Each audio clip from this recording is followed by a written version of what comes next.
Hi everyone, welcome to the 60-second sewing series. These are going to be a series of really quick sewing tutorials to help you with specific parts where you are struggling with your mini sewing machine.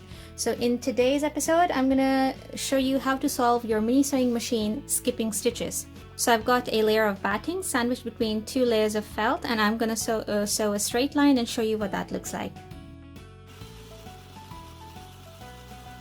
There is a skip stitch there and another one right there. This is not good sewing. Now let me quickly show you how to fix this.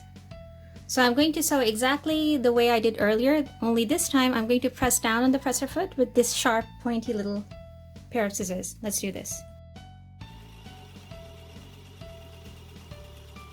Not a single skip stitch. Okay, the line is perfect compared to the earlier one where we had several skip stitches. That's it for today, guys. I hope this tip helped you. Thank you so much for watching, and I shall see you guys soon. Bye!